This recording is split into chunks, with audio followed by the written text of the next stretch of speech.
Que la paix de Dieu soit avec vous.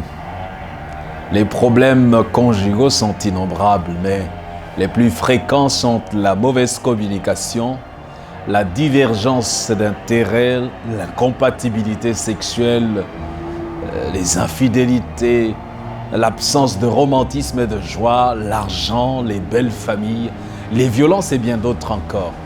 Mais en tête de liste des difficultés que rencontrent les familles, il y a la mauvaise communication. C'est la communication qui est à la base de toute la construction des relations. Elle met en avant les principes d'écoute, d'attention, d'expression et de partage. De nombreux couples sont unis mais pas mariés, malheureusement. D'autres sont mariés mais ils sont sur le point de rupture. Il faut qu'ils recourent à la communication, dont voici quelques-unes des bonnes habitudes. Regardez-vous quand vous parlez, lorsque vous parlez. Cela montre que vous prenez très au sérieux votre conjoint. Vos paroles empreintes de douceur vont créer une atmosphère de paix dans votre maison. Touchez-vous. C'est un point crucial de la communication. Je peux vous suggérer de prier en vous tenant par les mains, par exemple, de marcher main dans la main, de se dire bonjour en s'embrassant, de se câliner sans forcément vouloir faire l'amour après, de s'asseoir l'un à côté de l'autre. Et si vous réussissez à vous prendre dans les bras au moins 3 fois par jour, cela favorise une bonne santé et vous met à l'abri de la dépression. Et même, la moyenne de vos enfants à l'école va s'améliorer. Et donc, le toucher ne vise pas le sexe. Et ce toucher-là, il est très important. Prendre une femme dans les bras en dehors de la chambre à coucher lui communique un sentiment de satisfaction émotionnelle.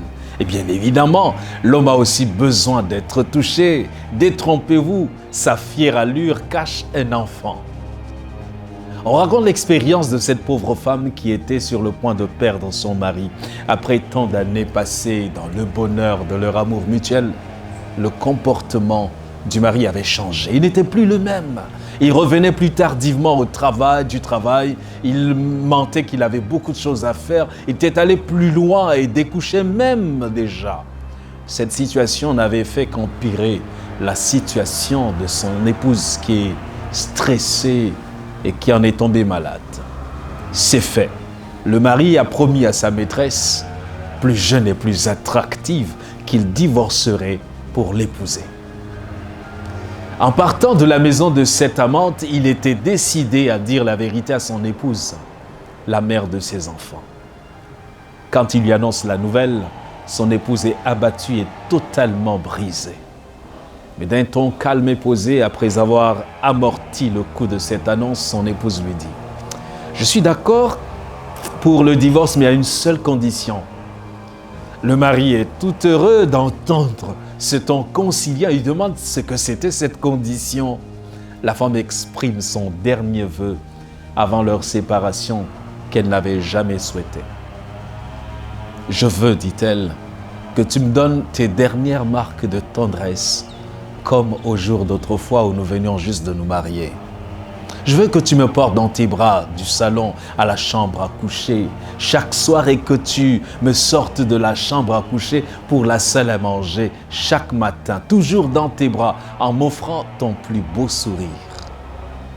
Si tu le fais pendant 1 mois, ce sera tout pour me consoler, je pourrai partir. »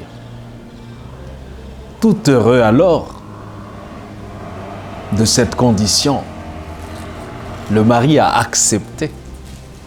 Il en a même ri, il en a parlé à sa maîtresse qui l'a d'ailleurs encouragé à vite remplir cette condition pour que rien ne retarde leur projet. Le premier jour, le monsieur a porté son épouse dans ses bras. Elle était devenue moins lourde. Il a observé de près que les rides avaient commencé à déformer le visage de cette femme, mais elle avait conservé toute sa grâce. Ils se sont regardés et souri l'un à l'autre. Après tout, c'était juste une corvée. Quand il la dépose dans le lit, la femme le remercie de sa douce voix. Le scénario reprenait ainsi matin et soir. Au bout de la première semaine, le mari était profondément touché. Il se sentait attiré vers son épouse, au point où il n'a pas résisté à l'envie de lui faire l'amour. De l'autre côté, chez la maîtresse, il se faisait de plus en plus rare et a fini par confesser qu'il aimait la mère de ses enfants, que pour rien au monde, il n'allait trahir ses vœux de mariage. C'était terminé. La femme avait regagné son mari. C'est cela la puissance du toucher, du contact physique dans la communication au sein d'une famille. La Bible dit dans 1 Corinthiens 7, verset 5, « Ne vous privez point l'un de l'autre si ce n'est d'un consentement mutuel pour un temps, afin de vaquer au jeûne et à la prière, et ensuite retournez ensemble, de peur que Satan ne vous tente par votre incontinence. » On peut aussi l'appliquer au rapport entre parents et enfants. Embrassons plus souvent nos enfants, serrons-les dans nos bras. Quand on se touche, on touche le ciel. Que notre regard soit plein d'amour et nos mains prêtes à la douceur.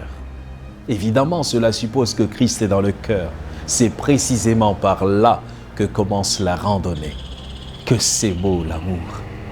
Que Dieu vous bénisse.